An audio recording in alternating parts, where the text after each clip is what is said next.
إن الحمد لله نحمده ونستعينه ونستهديه ونستغفره ونعوذ بالله من شرور أنفسنا ومن سيئات أعمالنا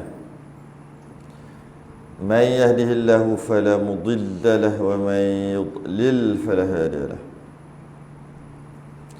أشهد أن لا إله إلا الله وحده لا شريك له وأشهد أن سيدنا محمدا عبده ورسوله اللهم صل وسلم وبارك على سيدنا محمد الفاتح لما أغلق والخاتم لما سبق ناصر الحق بالحق والهدي إلى صراطك المستقيم صلى الله عليه وعلى آله وأصحابه حق قدره ومقداره العظيم اللهم نوّر بالكتاب بصري وأطلق بلساني اشرح بصدري واستعمل به جسدي بحولك وقوتك فإنه لا حول ولا قوة إلا بك سبحانك لا علم لنا إلا ما علمتنا إنك أنت العليم الحكيم ولا حول ولا قوة إلا بالله العلي العظيم أما بعد Alhamdulillah kita rafa'akan kesyukuran dan terima kasih kita kepada Allah Ta'ala dapat kita sambung pagi ni Qaulul Tam, masalah hukum hakam makmum dan imam. Berhenti kat mana? Kita berhenti pada permasalahan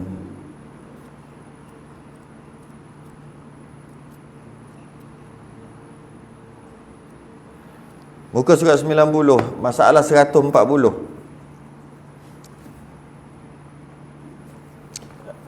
Permasalahan imam dan makmum di tempat lain-lain atau di binaan yang berbeza. 140.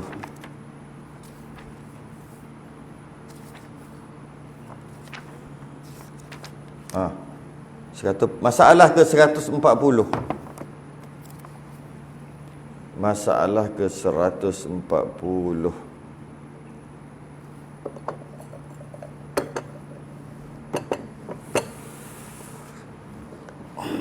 Qala al-musannif rahimahullahu ta'ala wa nafa'ana wa iyyakum bi 'ulumihi fid darain. Amin ya rabbal alamin.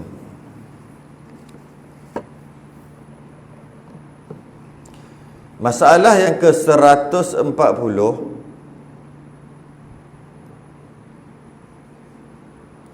makmum sembahyang di atas sutuh. Makmum sembahyang di atas sutuh rumah mengikut imam masjid. Makmum sembahyang dekat sutuh, imam dekat masjid, makmum sembahyang dekat sutuh. Makmum sembahyang di atas bumbung lah sutuh.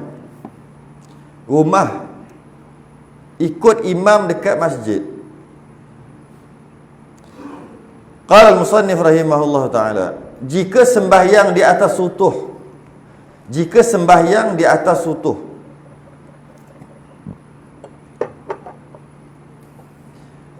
jika sembahyang di atas sutuh rumah di luar masjid,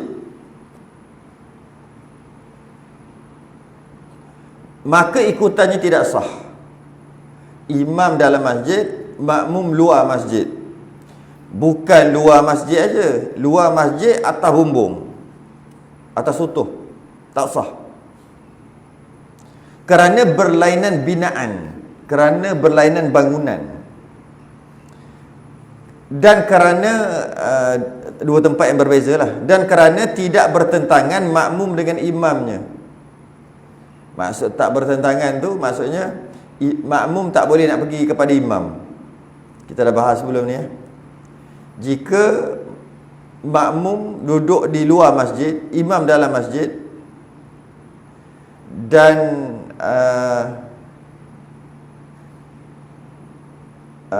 makmum dalam kes ni pula duduk dekat atas bumbung, maka dia mestilah boleh pergi kepada imam turun. Bumbung tu pula bukan bumbung masjid. Makmum tadi mesti boleh untuk turun daripada sutuh tadi, pergi kepada masjid tadi, masjid sebelah dia, tanpa berpaling. Ini kita dah bahas hari tu ni. Itu maksud tidak bertentangan. Itu maksudnya tidak bertentangan makmum dan imam. Demikianlah dinaskan oleh Syekh Abu Muhammad atasnya. Dan jika berdiri makmum di halaman yang di dalam masjid, makmum berdiri di halaman dalam masjid, maka hukumnya seperti masjid juga. Belakang dan depan belakang tu masjid juga. Adapun halaman yang di luar masjid, kalau halaman di luar masjid, kata Syekh Abu Muhammad ni, maka berkata Syekh Ar-Rafi'i, sesungguhnya jumhur ulama telah memberi hukumnya seperti masjid pada sah ikutan makmum dengan imamnya. Ini maksud halaman ni, bukan halaman luar, maksudnya tepi-tepi ni, kiri kanan ni, luar daripada dinding. Selagi ianya masjid, maka makmum boleh sembahyang dekat situ. Ini sebenarnya sambung daripada 139 ni. Hukum beberapa buah masjid bersambung-sambung, satu dengan yang lain. Jika bersambung beberapa buah masjid, setengahnya dengan setengahnya yang lain, bersambung dua masjid atau beberapa masjid, bersambung. Besok bersambung tu ada sambungan. Maknanya asal dua masjid atau tiga atau lebih, kemudian disambung, dibuat penyambung, mungkin dekat-dekat. Bila dibuat sambung, macam mana hukum dia?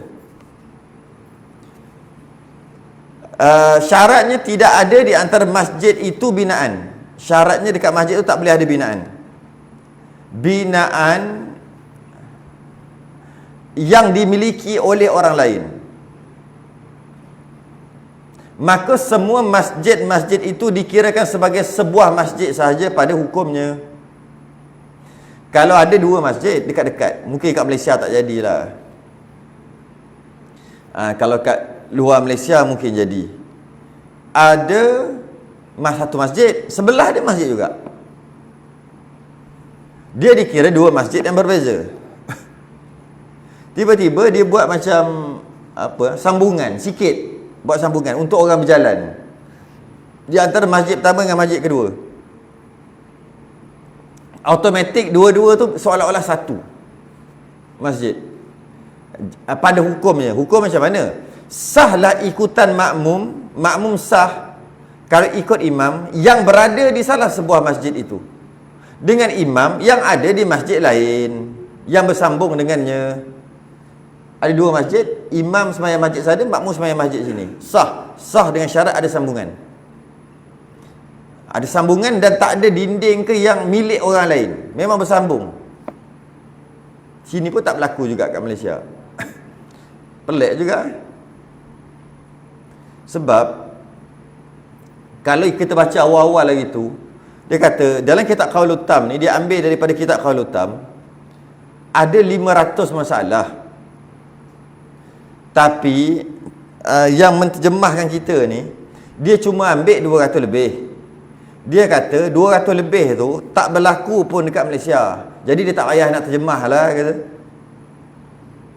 200 lebih je yang dia ambil.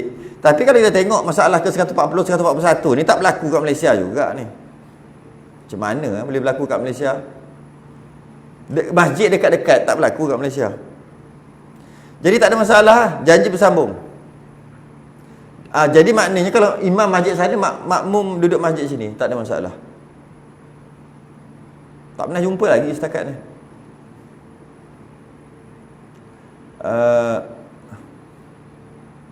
Dan berkata Abul Futuh Al-Ajli, sekalipun masjid-masjid tertutup pintunya, sekalipun masjid sana ada makmum, masjid sini imam, masjid sana tutup pula tu pintu dia, tapi ada sambungan lah, ada sambungan.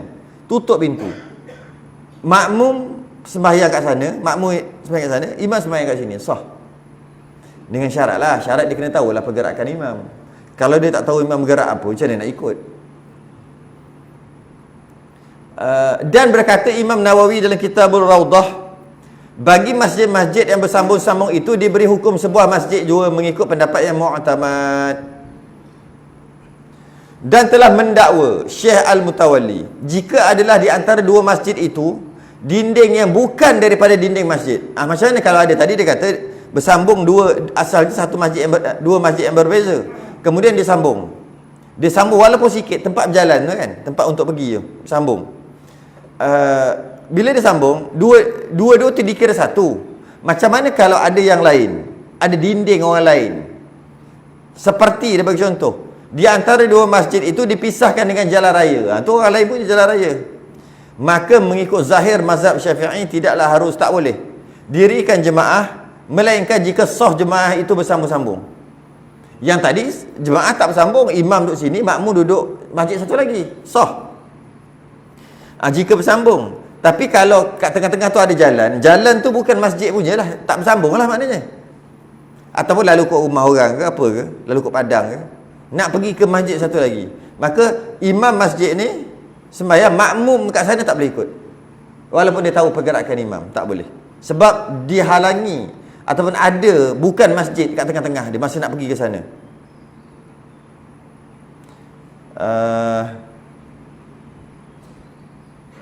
Melainkan jika saf jemaah itu bersambung-sambung, melainkan jemaah daripada masjid sini panjang sampai masjid sana, sedangkan masjid sana ada hadangan dekat tengah-tengah, ada jalan. Jadi bila ada jalan, orang sembahyang sampai atas jalan, bersambung sampai masjid sana, tu boleh lah. Yang itu bukan masjid aja, yang itu rumah pun tak apa. Rumah kat sana, daripada sini bersambung sampai tepi rumah dia, sampai belakang, dia masuk, dia sembahyang kat rumah dia, buka pintu, boleh je, dengan syarat bersambung lah. Ini orang sembahyang kat Mekah, kat dalam hotel tu, tak sah. Kita turun, tengok dekat lobi tu ada orang sembahyang, orang lalu je dekat pintu tu buka, orang keluar pintu tutup, buka tutup, dia orang nak sembahyang kat sini sebab dah azan. Kalau nak pergi tak sempat, tak sah sebab dua binaan, kecuali bersambung tak apa. Satu sebab tak bersambung di situ, satu lagi sebab lebih 300 hasta. Kita pun dah bahas sebelum ni kan, bab nanyalah orang pergi Mekah sekarang ni, nanyalah, dia sekadar macam trend, nampak sangat trend aja. Kerajaan Arab Saudi pun suka juga macam galakkan juga, dia trend dah pergi.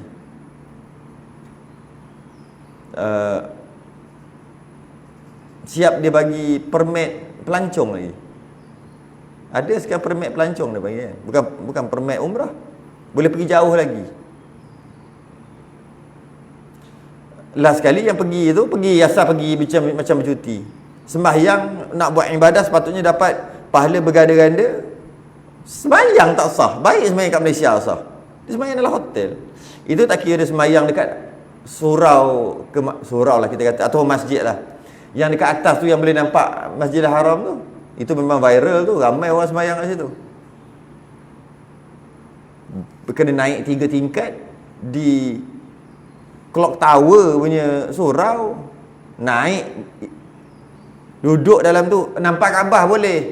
Bukan kira nampak tak nampak, dia bukan masalah nampak Kaabah tak nampak Kaabah. Penuh pula time sembahyang. Ya, dia ikut Pak Arab. Pak Arab buat, dia buat juga. Tu Pak Arab salah, tak sah sembahyang dia ni, kerana tak bersambung. Dia dua binaan yang berbeza. Kerana inilah bersambung kerana salah satu daripada dua masjid berasingan daripada yang lain. Kalau masjid tu, kalau dua-dua masjid pun tak sah, makmum duduk satu lagi, imam duduk tempat lain, kalau tak bersambung. Ini kan pula itu bukan masjid. Lagilah tak sah. Kerana inilah jika didirikan jemaah di salah sebuah masjid. Itu kalau buat salah sebuah masjid. Kalau dua-dua buat jemaah, tak apalah, ikut imam masing-masing lah. 142. Jika makmum sembahyang atas salah sebuah masjid, jika makmum itu sembahyang di atas, jika makmum itu sembahyang ia di atas masjid, padahal pintu tangga naik itu terkunci. Ni kita dah bahas sebelum ni. Atau ia sembahyang di dalam bilik yang di dalam masjid, padahal pintu bilik itu terkunci, maka ikutan sembahyangnya dengan imam dalam masjid itu adalah sah. Menurut pendapat yang dhaif, tidak sah. Pendapat mutamak sah. Ikut imam sah. Imam kat sini, oh, makmum boleh sembahyang sana. Makmum sembahyang dalam, tapi tak boleh depan daripada imam. Jangan duduk depan pada imam, kena belakang lah. Adalah satu sah, dapat satu sah ni. Dalam ni dalam bilik imam ni, dalam sana. Boleh? Tak ada masalah. Kalau pintu pun berkunci, walaupun pintu tutup, walaupun makmum tak boleh nak pergi kat imam. Kan kata makmum mesti kena pergi kat imam, itu surau. Masjid tak ada masalah. Ni yang baru buat ni kan. Tutup. Perempuan sembahyang sana. Boleh. Bukan tutup, kunci. Boleh. Yang tak boleh paku, simen, teri, tu tak boleh. Yang tu tutup, paku, baru tak boleh. Baru sembahyang sana tak sah. Kalau sekadar tutup, kunci. Yelah, kalau kunci pun tak boleh buka juga, tak ada kunci. Yelah, tetap sah juga. Habis kalau paku, macam kunci juga, tak boleh. Dia ada kira situ. Kalau paku teri, maksudnya kekal, permanen, tutup, permanen tutup, bila tu makmum sana tak boleh nak pergi kat sini sebab dia tutup tu. Habis kalau bukan tutup, kalau dia kekal. Habis kalau kunci pun tak boleh juga. Dia kira boleh. Tu masjid tu luas dalam masalah ni. Tak ada masalah. Tapi biasanya masalah ni kat surau. Dia buat je ikut dan. Masalah kat surau. Kat masjid tak ada masalah pun. Semua boleh. Luas. Tapi pendapat dhaif kata tak sah ikutan juga. Pendapat dhaif bukan pendapat mutamat. Okay, habislah masalah. Imam makmum dekat tempat-tempat yang berbeza. Masuk pula. Ini baru biasa berlaku. 143. Imam berdehem-dehem dalam sembahyang. Jika berdehem-dehem imam di dalam sembahyang, maka tidaklah wajib atas makmum mufaraqah dengan imamnya, mengikut qaul, yakni pendapat yang mu'tamad. Soalannya, apa masalah berdehem? Nak kena bincang pula. Dalam sembahyang tak boleh berdehem. Kalau tidak batal. Kecuali satu je boleh. Untuk baca rukun qauli tak berbunyi, tak keluar, tak betul. Dengan tak berdehem. Dengan tak berdehem menyebabkan bacaan tu jadi tak betul, salah. Dan nak baca tu rukun qauli, maka baru boleh berdehem, sekadar yang perlu. Sebab kalau tidak, macam mana nak teruskan sembahyang? Dah tak boleh. Sebab dia rukun qauli, dia mana boleh tinggal.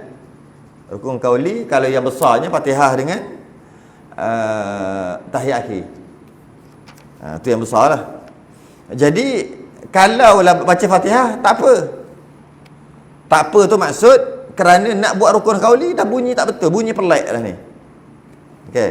Jadi tiba-tiba imam berdehem juga. Ni cerita semalam hari Jumaat. Ini dah 2 hari lepas. Ada kawan-kawan mesej. Ada satu masjid sembahyang Jumaat. Kat mana? Lupa. Sarawak mana? Imam tu berdehem banyak kali lah tu. Bukan rukun qauli dengan surah-surah semua. Macam mana makmum nak buat? Sebab sembahyang Jumaat ni baru rakaat pertama. Macam mana nak buat? Sebab imam dah batal kalau ikut dehem tu. Susah juga nak jawab. Benda kita tak dengar. Tapi maknanya adalah 2-3 orang yang tahu hukum ni. Maka itu yang dia call, tanya tu. Tapi kalau tak tahu pun berdehem tu tak boleh. Tak peduli ya. Tak adalah soalan ni pun. Kata dia, tanya dia nak baca Fatihah kot. Tahu tak nak baca surah? Berapa kali? Ada 4 kali. Masa sujud pun ada juga. Masa sujud ke masa duduk di antara sujud pun ada juga. Jadi risau dia macam mana. Tengok ni. Jika berdehem-dehem imam di dalam sembahyang, maka tidaklah wajib atas makmum mufaraqah. Tak wajib mufaraqah. Sedangkan kalau ikut sekali lalu, secara umumnya imam tu batal lah. Bila imam batal, makmum tak boleh ikut. Tapi tak wajib mufaraqah. Kenapa? Tidak wajib mufaraqah dengan imamnya. Mengikut qaul yang mu'tamad. Kenapa pula? Kerana harus berdehem imamnya itu kerana uzur. Sebab makmum boleh sangka baik lagi. Makmum boleh ihtimal lagi, boleh tanggung lagi. Imam uzur. Maksud uzur tu, dia uzur yang dimaafkan adalah ketika nak baca Fatihah, kemudian imam berdehem. Bukan imam, makmum pun batal, bukan imam je berdehem. Nanti kau, imam berdehem. Dia makmum, tak boleh juga. Dia bukan masalah imam makmum. Dia masalah berdehem ni membatalkan sembahyang. Tak kisahlah sembahyang seorang ke, jadi makmum ke, jadi imam. Cuma kisah ni kisah imam lah. Jadi makmum nak buat macam mana? Jadi bila imam tu berdehem, dia berdehem ni, bila berdehem, kalau nak baca rukun qauli, uzur, dia maaf. Kalaulah sekadar tak sedap je bunyi, tapi masih lagi sah lah, betul lah makhraj, maka tak boleh juga walaupun nak baca Fatihah. Itu satu. Yang kedua, sebab imam tu uzur. Uzur ni maksud dia macam sakit tekak, macam tak tertahan, macam terdehem, macam terlupa. Tu uzur tu, terlupa. Tiba-tiba tak boleh dia Allah, lupa lah, batal ke? Tak batal lah, dia terlupa. Tu masuk uzur. Ataupun dia memang terasa gatal sangat, walaupun ketika sujud tak kira lah, itu uzur, maka tak apalah. Jadi dia tak batal sembahyang imam kerana uzur. Kerana uzur yang diiktiraf. Boleh anggap imam uzur ni, imam tak gatal sangat dia buat gitu. Sedangkan memang dia tahu kalau buat tu batal. Habis kalau macam mana boleh dah terlalu gatal ke, ataupun tak sengaja ke, uzur lah tu. Makmum boleh tanggung imamnya tu. Imam sendiri bergantung pada dia. Kalau dia bukan sebab uzur pun saja buat, imam tak sah. Ni cerita makmum. Makmum nak buat apa? Makmum selagi boleh tanggung. Selagi boleh sangka baik dengan imam. Dia tak boleh sikit-sikit mufaraqah, tak boleh. Selagi boleh sangka baik, ada ruang walaupun kecil untuk sangka baik dulu. Jadi tak wajib mufaraqah. Sangkalah. Nanti kalau imam dia kata, tadi aku sengaja je. Imam je kena qada. Bukan qada lah, sembahyang balik lah. Sebab waktu ada lagi, sembahyang balik. Makmum okey. Tapi ketika sembahyang, dan Syekh Al-Bughawi telah mengisyaratkan kesilapan ini tidaklah tertentu dengan berdehem-dehem sahaja. Bahkan semua kesalahan adalah seperti demikian juga. Samalah. Ini bukan masalah berdehem. Imam yang uzur ni, apa-apa imam buat kerana uzur pun tak ada masalah. Imam berdiri, baca-baca surah, tengah-tengah baca surah dia duduk. Dia uzur, sakit kaki tiba-tiba nak tumbang. Duduk. Kalau tidak, batal pula sembahyang kalau tumbang. Lepas tu dia bangun balik. Kalau nak kira, batal lah sembahyang. Tapi tak batal sebab uzur. Jadi uzur-uzur tadi bukan masalah berdehem. Masalah semua masalah, tak kira lah masalah apa pun. Bila imam uzur, dia buat kerana keuzuran tadi, tak ada masalah, dengan maksud tidak membatalkan. Kata Imam Syekh Al-Bughawi, bukan masalah berdehem saja, semua masalah lain-lain. Logik lah. Yang kata berdehem batal, kecuali nak baca rukun qauli dalam keadaan kalau baca juga tak bunyi kolok-kolok gitu. Jadi imam tadi dengan sengaja bukan imam makmum ke sembahyang seorang ke sengaja maka tak batal sebab uzur. Ataupun atas apa-apa alasan yang kalaulah dia bukan sebab uzur dia buat batal, tiba-tiba dia uzur, tak batal lah. Bukan masalah berdehem saja, dia kata semua masalah. Okey, ni senang ni. Imam silap, tapi kalau dah pernah buat dulu macam mana? Imam yang buat dulu ataupun makmum yang pernah buat dulu, buat berdehem ni, suka hati, sikit-sikit dehem, baca surah berdehem, atau sembahyang seorang berdehem, macam mana? Kalau mazhab Syafi'i kena qada sembahyang ni.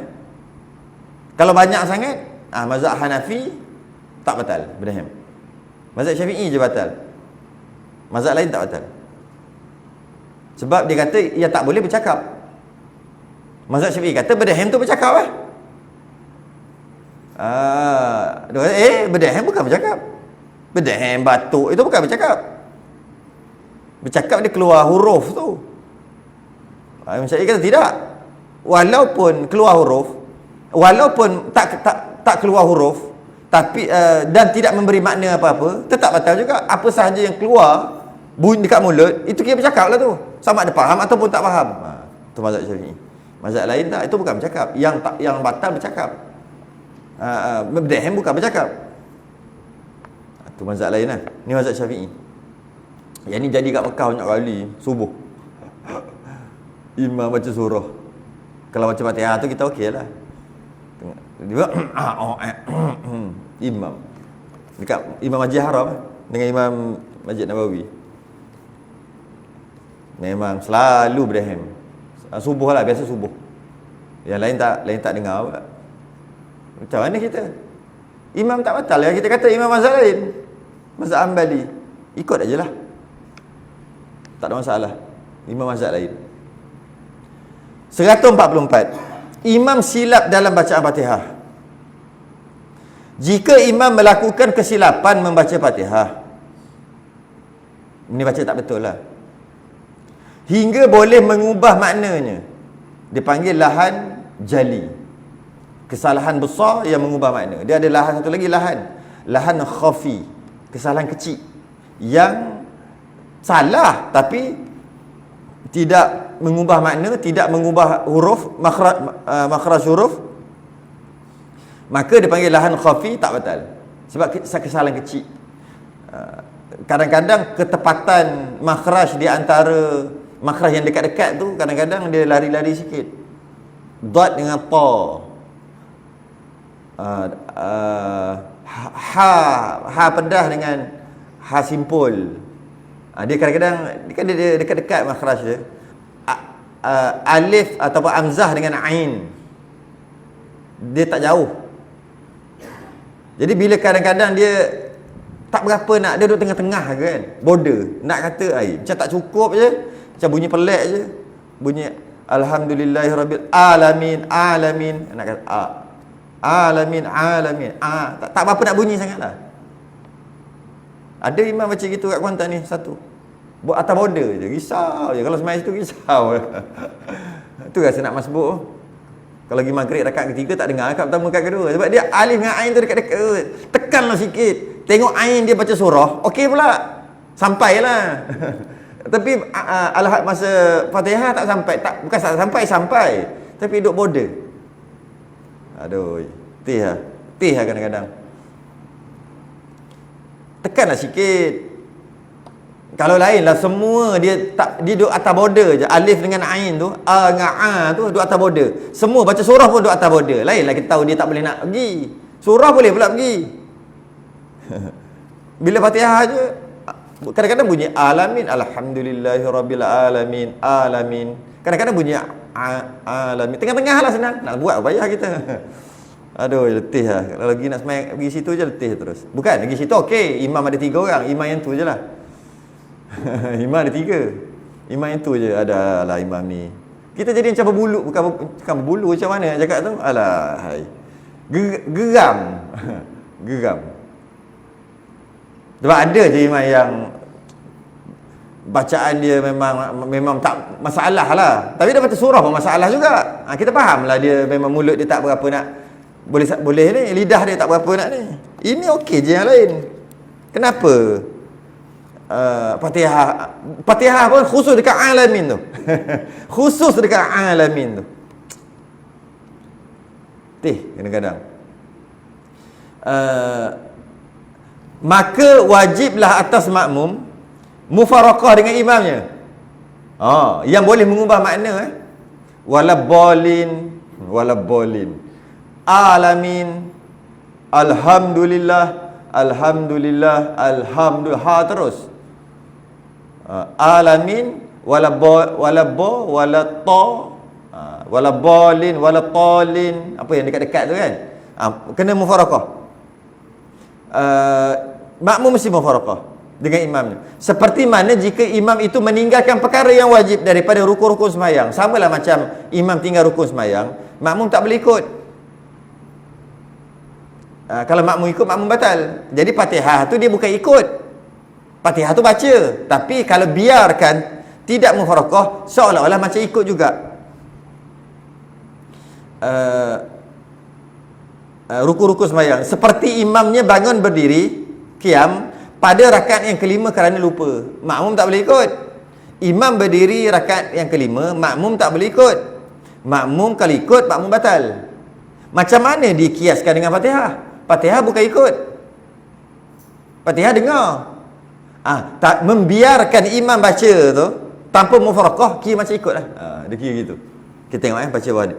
Dan sayugia diketahui, adakah makmum itu wajib mufarakah dengan imamnya dengan serta-merta, dengan segera.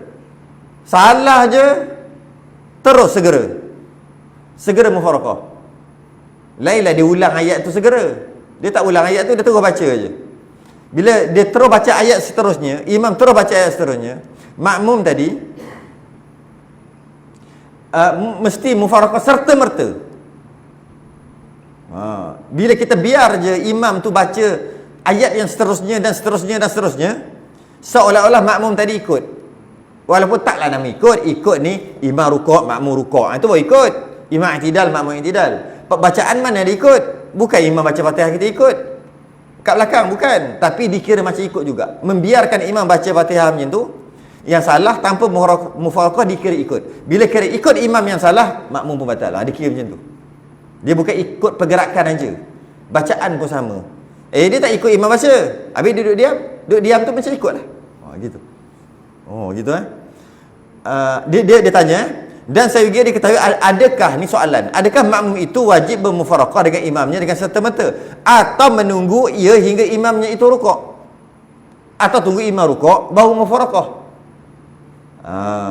Kerana boleh jadi adalah kesilapan itu berlakunya dengan sebab lupa, atau boleh jadi ia akan teringat dan mengulanginya, ia membaca dengan betul sebelum rukuk.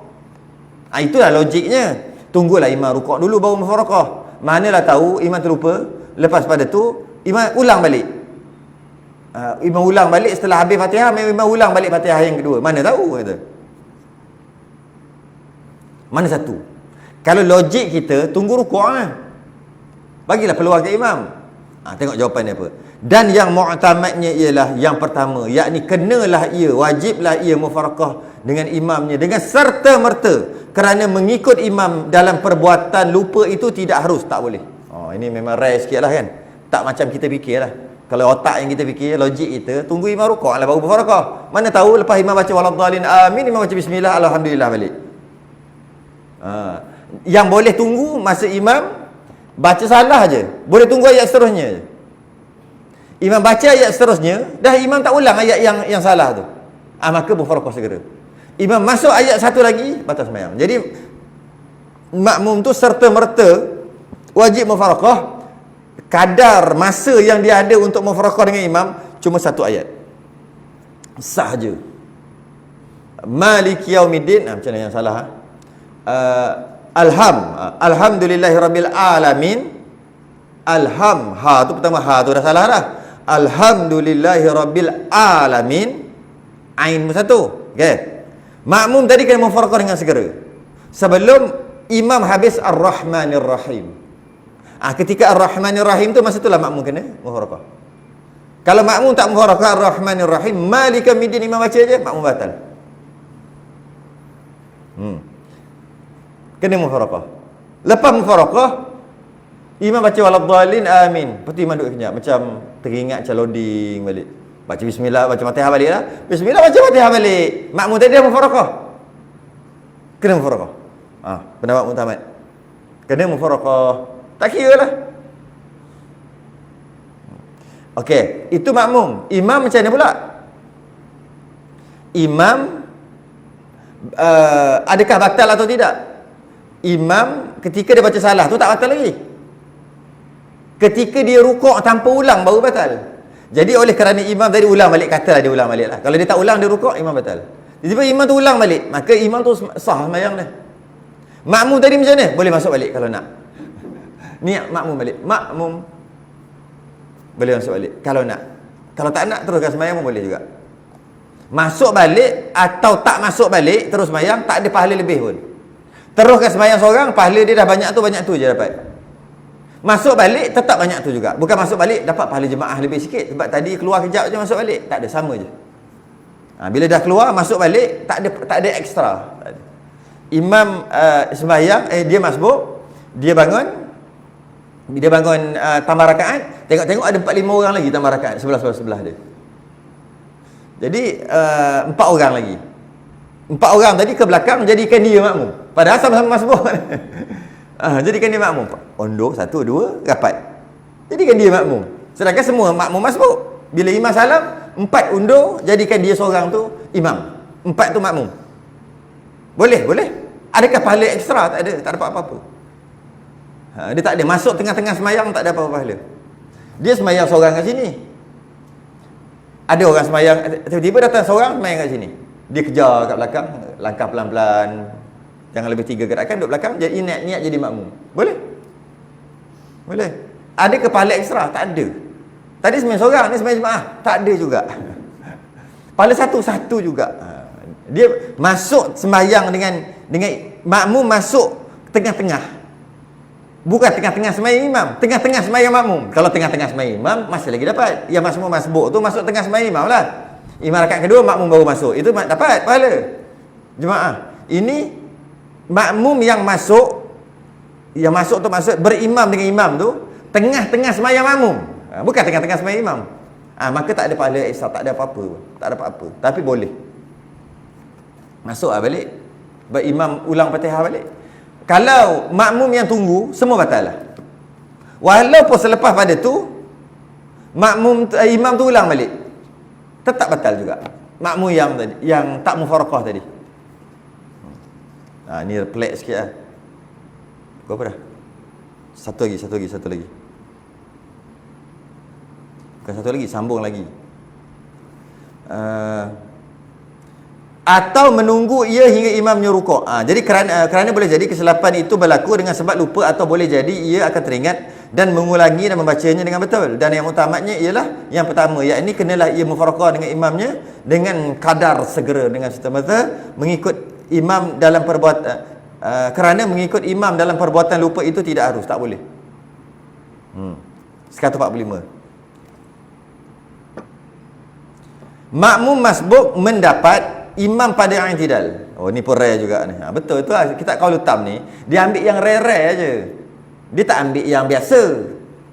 Dia ambil yang pelik-pelik. Kitab Qaulul Tam ni. Sebab bila pelik-pelik, imam dengan makmum masalah pelik-pelik. Jadi bila pelik, ulama dia akan cari hukum. Bila ulama benda tu pelik, tak berlaku zaman Nabi. Ulama akan cuba kaji cari hukum. Dengan ulama cari hukum, ulama ramai, maka berbeza pendapat. Banyak sangat. Jadi sekarang ni kita nak ikut mana satu? Sampai ada 7 khilaf.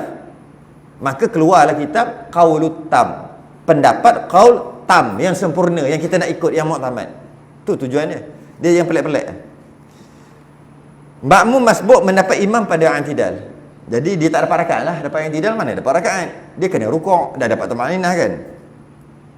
Disunatkan bagi makmum yang masbuk apabila mendapati imamnya dalam i'tidal, sama ada selisih, tak ada masalah. Selisih tak dapat rakaat.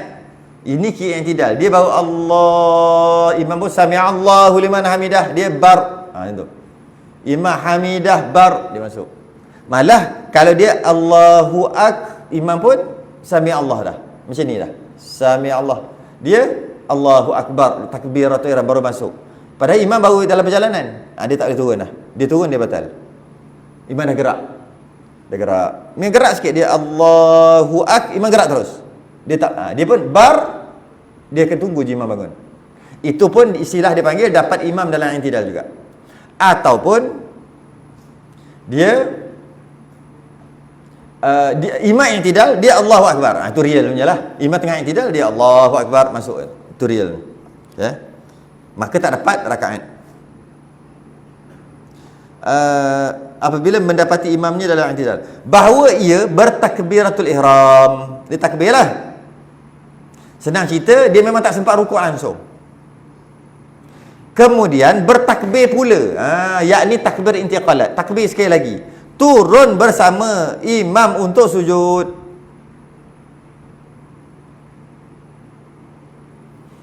Turun untuk sujud.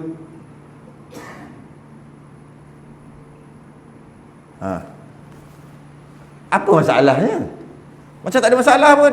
Kalau tak ada masalah, kalau tak nampak masalah kat mana tak reti lagi, tak habis lagi. Masalah ni apabila bilakah disunatkan untuk takbir intiqalat? Allahu Akbar, Allahu Akbar, Allahu Akbar, Allahu Akbar, Allahu Akbar. Takbir intiqalat adalah takbir sunat, tak wajib pun, sunat hai'ah je. Bilakah disunatkan? Sunat masa sembahyang lah, memanglah. Kalau makmum bila sunat kan? Bagi makmum sembahyang seorang, setiap kali dia bergerak sunatlah Allahu Akbar. Bagi makmum muafiq, makmum yang ikut imam daripada awal, imam gerak dia Allahu Akbar lah, macam sembahyang seorang juga. Tapi ada keadaan makmum tadi tak sunat pun Allahu Akbar. Apabila makmum tadi dia masuk tengah-tengah imam sembahyang, yang mana lepas makmum tu takbir, terus makmum tu akan buat rukun kerana ikut imam. Tapi kalau sembahyang seorang, buat macam tu batal. Tapi oleh kerana nak ikut imam, tak batal lah. Contohnya imam tengah tahiyat, tahiyat akhir, tahiyat awal ke tahiyat akhir, makmum baru takbir Allahu Akbar, terus duduk. Kalau dia sembahyang seorang-seorang macam tu, confirm batal sembahyang. Sebab apa makmum tadi boleh buat lepas takbir terus duduk? Mana ada orang sembahyang lepas takbir terus duduk? Lepas takbir baca Fatihah dulu, lepas tu rukuk, i'tidal, sujud, lepas tu baru duduk. Bila rakaat kedua duduk tahiyat awal, rakaat ketiga, rakaat keempat duduk tahiyat akhir. Kenapa boleh duduk? Sebab ikut imam. Jadi perbuatan makmum tadi, daripada takbir, lepas tu berdiri terus duduk, dia panggil makmum tadi telah langgar tertib sembahyang, tertib yang diiktibar, tertib sembahyang. Tertib dia lepas berdiri, rukuk, i'tidal, sujud. Duduk di antara dua sujud, sujud, bangun balik, rukuk, i'tidal, sujud, duduk, sujud, sujud. Baru ada tahiyat awal, kalau tahiyat awal. Kalau tahiyat akhir, baru ada tahiyat akhir. Tiba-tiba makmum tadi lepas takbir terus duduk, dia dah langgar. Kerana apa dia boleh langgar? Sebab tuntutan untuk ikut turutan tadi, rukuk, i'tidal, dengan tuntutan untuk ikut imam, imam tengah duduk, maka tuntutan ikut imam lagi kuat. Jadi kena terus duduk. Oleh kerana dia langgar tertib, maka tak ada tak ada takbir intiqalat, tak ada Allahu Akbar. Perbuatan yang melanggar tertib, yang tak ikut tertib yang diiktibar, dia panggil tertib rukun, maka tak ada Allahu Akbar. Imam sujud, makmum Allahu Akbar, mestilah tu takbiratul ihram nak masuk. Okey, lepas tu imam tengah sujud ni, makmum turun, tak ada Allahu Akbar, tak ada. Sebab mana ada orang sembahyang, itu bukan tertibnya daripada berdiri lepas takbir terus turun sujud, tak ada. Macam tu juga imam tengah tahiyat, imam tengah rukuk, imam tengah rukuk, itu tertib. Ataupun masa dah habis sembahyang, imam dah habis sembahyang, dia masbuk lah, imam dah salam, dia bangun. Ada ke Allahu Akbar? Tak ada. Tak ada Allahu Akbar. Contoh dia sembahyang 4 rakaat, dia masuk rakaat ketiga, maknanya dia masuk rakaat keempat, maknanya dia dapat 1 rakaat saja. Ikutlah imam rukuk, i'tidal, ikutlah. Itu semua ada lah. Lepas berdiri rukuk ada lah Allahu Akbar bagi makmum tadi. Tiba-tiba imam tahiyat akhir.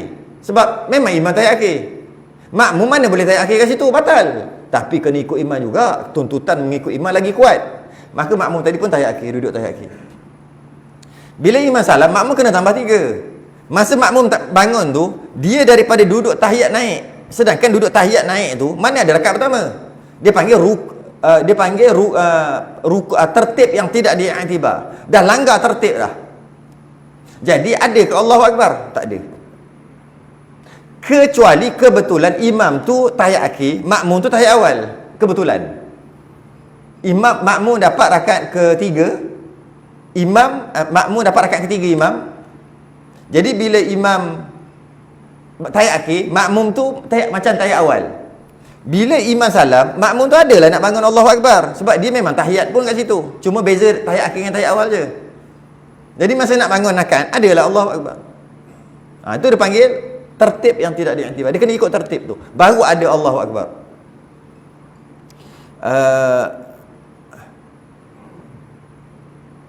Okey. Tiba-tiba kita dah faham macam tu.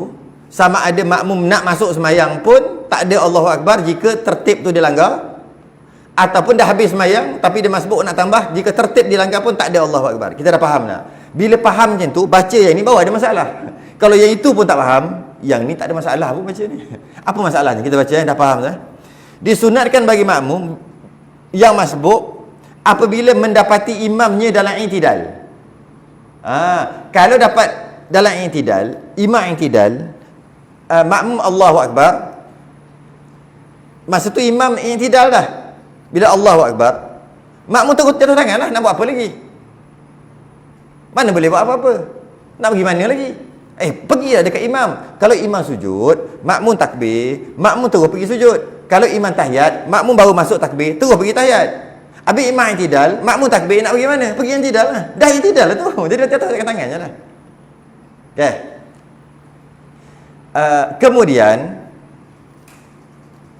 Kemudian bila dia masuk ke i'tidal, imam sujud.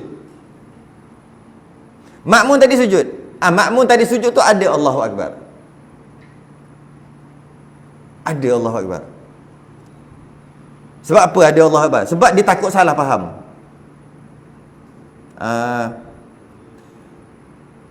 Dan bahawa ia bertakbiratul ihram, kemudian bertakbir pula, yakni takbir intiqalat, turun bersama imam untuk sujud. Ada lagi takbir tu lagi. Sebab nampak seolah-olah macam tak ada Allahu Akbar kat situ, tapi sebenarnya ada. Kita bagi contoh. Imam tengah duduk di antara dua sujud. Imam tengah duduk di antara dua sujud, makmum Allahu Akbar, terus turun. Tak ada Allahu Akbar kan? Tak ada. Sebab langgar tertib. Turun, duduk, fili warhamni, makmum tadi. Kemudian imam sujud, makmum tadi ada Allahu Akbar masa nak sujud. Sebab makmum tadi daripada duduk di antara dua sujud kepada sujud, itu memang tertib dia. Adalah Allahu Akbar. Habis daripada berdiri ke duduk, tak ada, sebab berdiri mana boleh duduk. Tapi sebab ikut imam, itu yang dia duduk juga, maka tak ada Allahu Akbar kat situ. Tapi bila sujud, adalah sebab daripada duduk kepada sujud, duduk di antara dua sujud kepada sujud, adalah Allahu Akbar. Dalam kes ni, masa i'tidal, imam tengah duduk i'tidal, makmum masuk Allahu Akbar. Bila makmum jatuh tangan, dia seolah-olah duduk kat i'tidal. Bila imam sujud, makmum sujud, bermakna makmum sujud daripada i'tidal kepada sujud. Sebab makmum dah dapat i'tidal tu, cuma tak dapat rakaat aja. Sebab ada ke ketika imam turun sujud tu, makmum tak ada Allahu Akbar? Ada. Tengok bagi contoh ni. Dan jika ia mendapat sedang imam di dalam sujud, kalau imam duduk dalam sujud, makmum takbir, ataupun imam dalam perjalanan untuk sujud, tapi bukan duduk i'tidal, imam bukan duduk dalam i'tidal dah, imam dalam perjalanan untuk sujud ataupun dah sujud, maka hendaklah ia bertakbiratul ihram, makmum tadi takbir ajalah masuk sembahyang, dan terus sujud sertanya ikut imam tanpa takbir intiqalat untuk turun sujud, kerana ia tidak dapat takbir intiqalat turun kerana ia tidak dapat takbiratul intiqalat turun sujud serta imamnya. Bukan apa takbir intiqalat, kerana dia tak dapat i'tidal dengan imamnya. Jadi kalau dia dapat i'tidal dengan imam, adalah lepas tu Allahu Akbar untuk turun sujud. Kalau dia tak dapat dengan imamnya Allahu Akbar ketika i'tidal, tak dapat tamakninah, maka tak adalah Allah Akbar untuk sujud. Benda kecil je tapi ilmu kan. Jadi kalau makmum tadi Allahu imam pun gerak dah untuk sujud daripada i'tidal. Bab makmum tadi turun tangan terus sujud, tak ada Allahu Akbar. Dia mesti kalau makmum tu Allahu Akbar, imam terus sujud daripada i'tidal. Dapatkan satu saat tadi, maka adalah Allahu Akbar. Perlu ke bincang sampai macam tu sekali? Kalau orang yang betul-betul haloba dengan semayang, bukan sekadar lah semayang je lah, bukannya wajib pun, itu dia tak peduli. Peduli apa aku? Subhana rabbil a'la, subhanal azim pun dia tak baca. Ini kan pula yang Allahu Akbar ni. Dia pun tak peduli apa, baca kama sallaita ala Ibrahim pun tak baca, rabbi fili warhamni pun tak baca, doa iftitah pun tak baca, surah lagi tak baca, kadang-kadang waladhdallin amin pun tak baca. Yang itu tak peduli merepek buat apa tahu macam ni. Sebab dia yang agak-agak penting, sunat yang penting-penting pun tak baca. Kalau orang yang semua duk buat, semua sunat-sunat semua dia buat, dia penting ayat ni. Sebab dia bukan perkara yang membatalkan pun. Kalau tak sunat Allahu Akbar, dia Allahu Akbar, tak jadi apa. Kalau sunat Allahu Akbar untuk turun, dia tak Allahu Akbar, tak jadi apa juga. Ini orang untuk haloba dengan ilmu dan haloba dengan semayang bagi sungguh-sungguh, nak markah penuh, tak nak kena baling semayang tu kat muka dia balik. Malaikat ambil semayang ni, main sini, ni semayang kau, baling macam kain buruk atas muka. Dekat kiamat nanti, kat akhirat nanti, kat padang mahsyar, ramai yang jadi gitu. Ni dia panggil nama, mari dekat sikit. Okey, ni semayang dia, ambil baling kat muka. Maknanya tak terima. Takut macam tu. Tapi yang tadi sunat aja, tak apalah buat yang sunat juga, takut tak diterima, macam tu lah. Sedangkan untuk sah tak buat, tak apa kan. Untuk sah takut tak diterima, maka orang yang haloba betul-betul dia akan ambil tahu lah. Apa dia? 145. Apa dia? Kena? Ya. Dia sama je. Rukun qauli, imam ke makmum ke sembahyang seorang ke mesti dengar kat telinga. Jika tak dengar, tak sah. Macam tu juga yang sunat-sunat, subhana rabbil a'la, subhanal azim, rabbi fili, semua mesti dengar kat telinga. Cuma kalau tak dengar kat telinga, bukan tak sah, tak dapat pahala.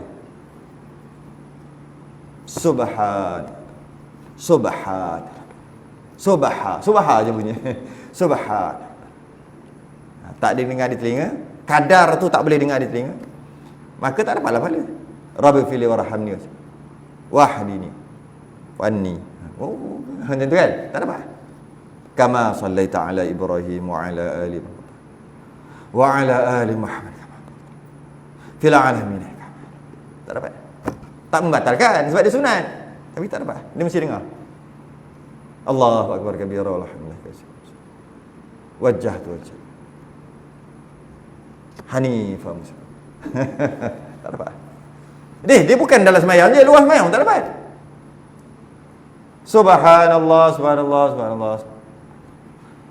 Subhanallah, subhanallah. La ilaha Allah, la ilaha illallah, la. Tak dapat. Sama, tak dapat pahala. Dia kena dengar, baru dapat.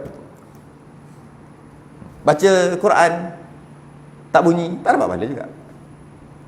Baca Quran tak bunyi, tak dapat pahala. Sebab tu orang haid boleh baca Quran tapi jangan bunyi. Jangan bunyi tu bukan baca. Memang kan. Sebab tak dapat pahala, tak dikira bacaan. Wallahu alam. Ada lagi ke? Tak tahulah. Ada lagi kat Qaulul Tam ke nak sambung lepas tu? Ada lagi satu ke?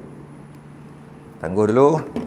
Tasbih kafarah dan suratul subhanakallahumma hamdika. Bismillahirrahmanirrahim. Asr innal insana lafi khusr illa alladhina amanu wa 'amilus salihati.